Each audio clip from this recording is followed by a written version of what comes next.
भारत में हुई योग की उत्पत्ति, जानिए इतिहास और महत्व।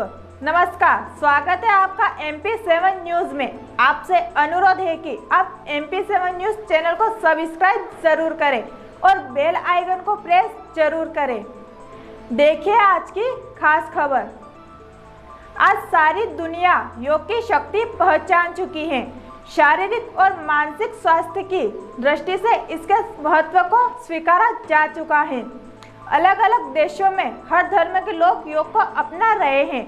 ऐसे में हम इस बात पर गौरव का अनुभव कर सकते हैं कि योग की उत्पत्ति हमारे देश भारत में हुई है। योग का संबंध धर्म से नहीं, अध्यात्म से है। योग की परंपरा अत्यंत प्राचीन है और इसकी उत्पत्ति हजारों वर्ष पहले हुई है। गीता में कई बार योग शब्द का प्रयोग हुआ है और इसे कई अर्थों में प्रयुक्त किया गया है।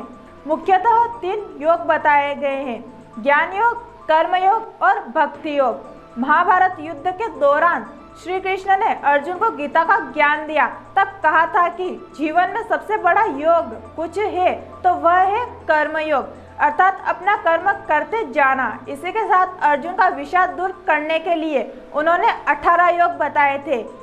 योग के इतिहास को लेकर कोई निश्चित धारणा नहीं है, लेकिन योग का वर्णन सबसे पहले वेदों में मिलता है और वेद सबसे प्राचीन साहित्य माने जाते हैं। भारतीय संस्कृति में शिव को पहला योगी माना गया है। योग विद्या में शिव को आदि योगी तथा आदि गुरु माना जाता है। वैदिक काल में ऋषि मुनियों द्वारा योग करने का उल्लेख मिलता है। महर्षि पतंजलि का अष्टांग योग मान्यता है कि जब से मानव सभ्यता प्रारंभ हुई तभी से योग किया जा रहा है।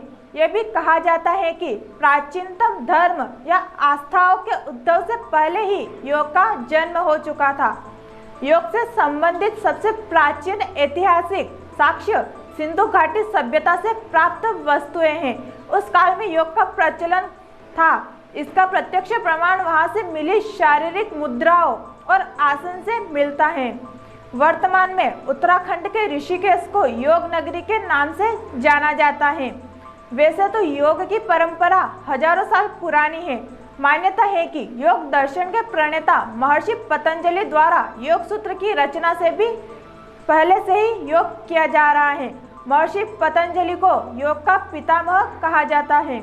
उन्होंने योग के 195 सूत्रों को व्यवस्थित करते अष्टांग योग का आरंभ किया। हालांकि इसके काल को लेकर इतिहासकारों के विभिन्न मत हैं, लेकिन सबसे ज्यादा मान्यता है कि इसका जन्म पुष्यमित्र शुंग 195 से 142 ईसा पूर्व के शासनकाल में हुआ था।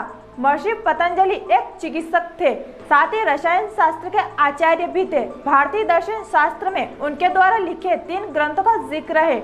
उन्होंने अष्टांग योग को महत्व को समझाया, जिसमें यम, नियम, आसन, प्राणायाम, ध्यान, धारणा, प्रत्याहार और समाधि शामिल है। वर्तमान में इनमें से आसन, प्राणायाम और ध्यान ही चलन में है।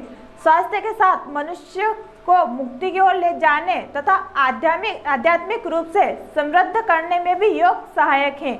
योग से शरीर और मन के बीच संतुलन साधा जा सकता है तथा यह मानसिक शांति भी प्रदान करता है।